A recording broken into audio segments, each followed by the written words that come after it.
जैसा कि आपने पिछले एपिसोड में देखा, जीलिंग हालनी को मेंशन में बुलाती है और उसे जान बचाने के लिए थैंक्स करती है। फिर वो हालनी से कहती है, क्या आप हेवनली लाइटनिंग बैम्बू ढूंढ रहे हैं? अब हम एपिसोड 84 में देखते हैं। तभी हालनी कहता है कि हाँ वो मुझे चाहिए, पर अफसोस की बात यह है कि इसे एब्सोल्यूट डार्कनेस आइसलैंड ने सन के साथ ले लिया। नेक्स्ट सीन में हम देखते हैं जीलिंग हेवनली लाइटनिंग बैम्बू की रूट हालनी के सामने रखती है और वो कहती है, ये हेवनली लाइटनिंग बैम्बू है।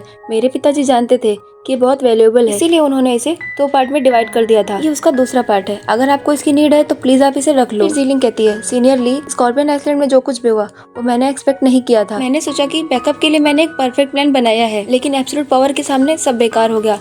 सीनियर, आपने मुझे और मेलोडियस सेट को 2 बार बचाया है। ये बैम्बू तो कुछ भी नहीं जो मैं आपको दे सकती हूँ। फिर हालनी सोचने लगता है कि 3 डिवाइन वुड्स में से एक है।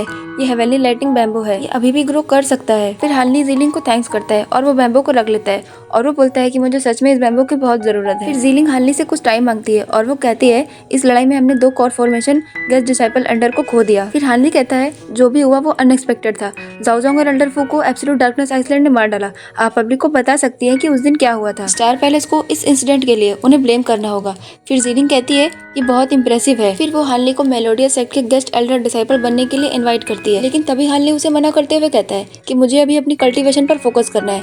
मैं इन मैटर्स में इन्वॉल्व नहीं होना चाहता। मैं इसके लिए माफी चाहता हूँ कि मैंने आपको डिसअपॉइंटेड किया और मैं इस रिवॉर्ड को भी फ्री में नहीं लेना चाहता। मैं आपको हेवनली बैम्बू के बदले में भी स्पिरिचुअल स्टोन दे सकता हूँ। फिर जीलिंग कहती है, आप प्रतिबंधित नहीं होना चाहते, पर क्या आप सेक्ट के नॉमिनल एल्डर बनेंगे? मैं प्रॉमिस करती हूँ, मैं बस अपने सेक्ट को प्रोटेक्ट करने के लिए केवल आपके independent incarnation core formation cultivation का नाम यूज करूंगी। अगर हमारा सेक्ट कभी खतरे में पड़ जाए तो आप खुद डिसाइड कर सकते हैं कि आप हमारी हेल्प करेंगे या नहीं, और बाद में हम आपको रिवॉर्ड भी देंगे। फिर वो कहती है, इसके लिए मैं आपको बिल्कुल भी फोर्स नहीं करूंगी, आप ये खुद डिसाइड करेंगे, लेकिन प्लीज आप हेवनली बैम्बू रख लो। फिर हालनी कहता है, सिवी आपको कैसे मिली? तो जीलिंग बताती है, सिवी तब छोटी बच्ची थी, उसे किंगे टी रूम के बाहर 3 लड़के परेशान कर रहे थे, तभी मैंने उसे देखा और उसे अपने साथ मेलोडियस सेट ले आई। फिर हालनी पूछता है, क्या आप उसकी ओरिजिन जानती है? फिर भी आपने उसे यहाँ रखा है। जीलिंग कहती है, हाँ, सेटल होने के बाद मैंने प्राइम स्टार के इंसिडेंट में मरे हुए लोगों को ढूंढा, तभी मुझे सिवी के बारे में भी पता लगा। तभी हालनी कहता है कि आप उसे सच क्यों नहीं बता देती? हम आखिरी लोग हैं जिसने उसके पिता को देखा था। जीलिंग कहती है, अगर बताया तो उसे और भी हर्ट होगा। उसके पिता हो चाहे सिवी हो, वो दोनों डेस्टिनी की मर्जी के विक्टिम्स हैं। हमारा मिलना डेस्टिनी में था, इसीलिए मैं उसे अच्छे से ट्रीट करूंगी। फिर जीलिंग बहुत इमोशनल हो जाती है। फिर हालनी सोचने लगता है कि मिस वोंग एक काइंड पर्सन है, मैं उनकी हेल्प जरूर करूंगा। फिर वो जीलिंग से कहता है कि आप कोर फॉर्मेशन कल्टीवेटर्स के लिए मेरा नाम यूज कर सकती हैं, आप पब्लिक को बता सकती हैं।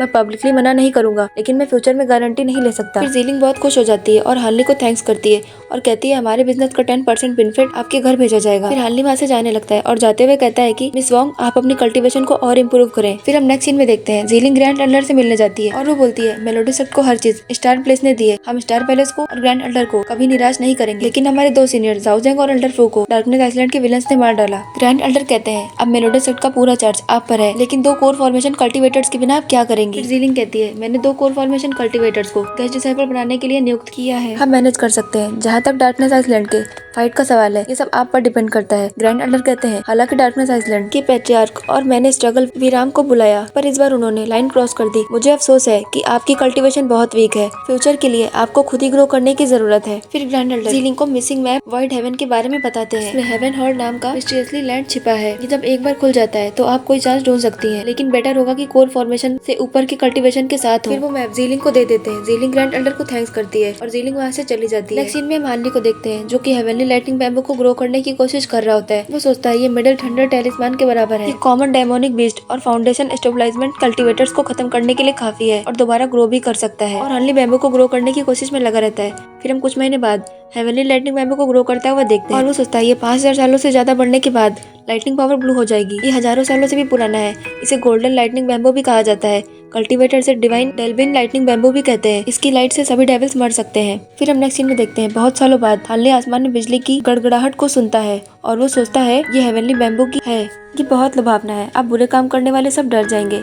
हम बैम्बू को देखते हैं जिस पर हालनी अपनी 7 सिल्वर स्वॉर्ड का यूज करता है और वो नष्ट हो जाती है। फिर वो बैम्बू के पास जाकर देखता है, उसे एक और बैम्बू दिखता है और उसे बढ़ाता है। फिर वो 72 फ्लाइंग स्वॉर्ड्स को रिफाइन करने की कोशिश करता है, लेकिन इस बैम्बू को ग्रो होने में 20 साल लग सकते हैं। और फिर वो सोचता है मैं 72 फ्लाइंग स्वॉर्ड्स को रिफाइन करने में स्पेशल फॉर्मेशन का यूज करूंगा, मैं एक उत्प्रेरक बनकर ग्रेट डेवलपमेंट टेक्निक से स्पिरिचुअल फीलिंग्स को अलग कर दूंगा। मुझे ऐसा लगता है कि यूनिक्साओ रोइन स्किल को सीखने का टाइम आ गया है। Ruin formation great development technique के 3 लेवल्स को सीखने के लिए मुझे सेक्युलर टेस्ट उससे गुजरना होगा। फिर वो सोचता है कि सेक्युलर टेस्ट क्या है, क्या इसका मतलब ये है कि मुझे मोर्टल वर्ल्ड में वापस जाना होगा सेक्युलर वर्ल्ड का एक्सपीरियंस करने के लिए। फिर वो एक शॉप ट्रांसफर को देखता है जो क्वीन किंग स्टोर होता है और वो सोचता है मैं सेक्युलर टेस्ट का एक्सपीरियंस करूंगा। इसी के साथ हमारा आज का एपिसोड यही खत्म होता है।